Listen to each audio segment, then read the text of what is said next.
What would a successful Olympic trials look like for you? The actual race, not the buildup. What do you hope Yeah. to achieve walking away from that? I'm still honestly pretty beat up from CIM, from the build up, from the race, just emotionally and physically. Um, so, we're what, like 7 weeks out. So Yeah. um, I've just still been just trying to give my body time to recover and just try to take things one day at a time, just not rush it.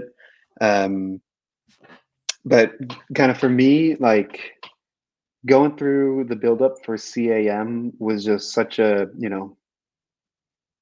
marathon's hard, man. And the buildup is, it was a lot of sacrifice and kind of just me personally.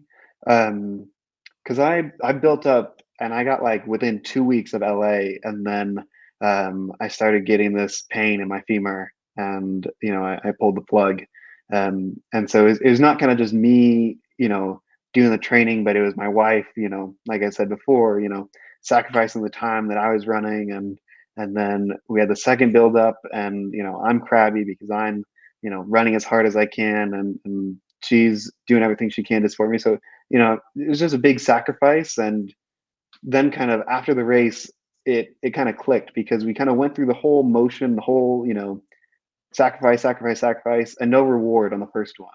And then we went through the second one, and then we kind of understood, like, hey, this is, why we've been doing the sacrifice. Because nobody, puts in, or I don't know, maybe they do, but I didn't put in 110-mile weeks just to be tired all the time, just to feel sore and cranky.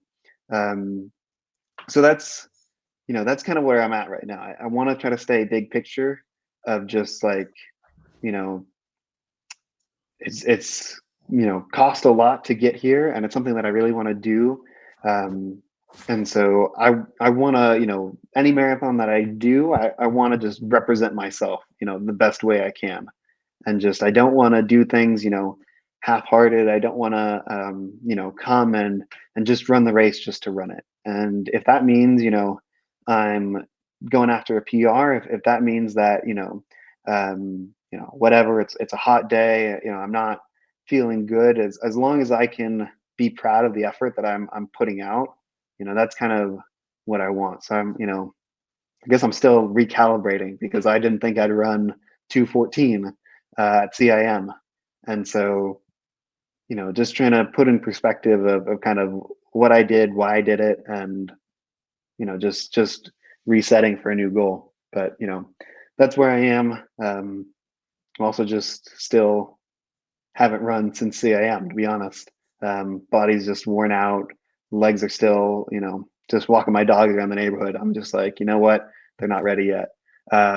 So it'll come when it comes. But that's kind of where I at. I just want to know that when I step on the line, that I'm, ready to give everything I have. And if I make a mistake on the day, if I go out too hard and I end up dying, as long as I can be proud of kind of the, who I was when I was making the decisions, then that's a win for me.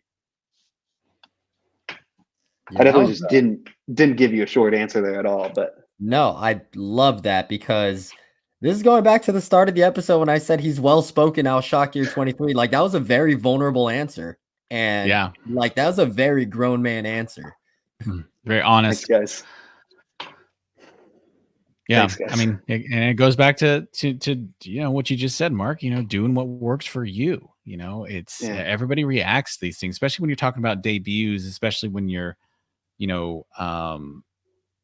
starting out in your post collegiate career. Everyone's going to react to things differently. I mean, we just saw CJ run to 11 7 days after running to 11. That did not make me feel better when I saw that he'd gone and done that. I saw the tweet that he, like, or the Strava post that he ran the same day, and then I tuned out a lot of Strava for the week Yeah. after, and then I saw on Twitter that he's done that again, and I'm still not even thinking about running yet. And I was like, Yeah, but you got to do you, man. You got Yeah, to do you. yeah, And it's and I what and it's I what we've been saying. And I use that as an example, just because it's on the, it's kind of on the other end of the spectrum in terms of, what most people would do in terms of post marathon recovery. But I think that was, I think that was a great answer. That's very honest. Thanks, guys. Yeah, and real quick, just what you're feeling is completely normal. You get the emotional high immediately after the race, and the emotional low is a real thing. I'm gonna give him a second shout out. My buddy Aaron, he does a podcast and interviews for Running Report, Two Black Runners.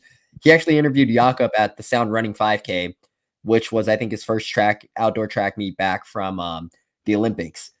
And he asked him about how training has been going and whatnot. And Jakob flat out said the high was high, but the low was even lower. I had zero motivation to go back to training because it was like you do all this work for that one day, that day comes and now it's gone. Like, how do you expect to feel now? Like, what do you do now? Or like the emotions are so high. And that is something that our coach too, Joe, always tells us about. Every time we have a good race, he gives us kind of a buffer workout afterwards. He's like, your emotional high is gonna you're basically gonna hit a valley to the point where you're not gonna want to work out. Your next workout's gonna be trash. So we're just gonna give you something just to do. So like the motions you're going through, 100% real, because it's going back to the daily life, going back to the daily grind. Like your life resumes. Yeah. And all of that work that you did and that whole day, it's a fleeting moment. And then you just, well, what now? Yeah. So all of us have been there. We've all felt something fairly similar, but I Right. can imagine with the types of buildups for the marathon, that is daunting. Yeah. I appreciate that, man.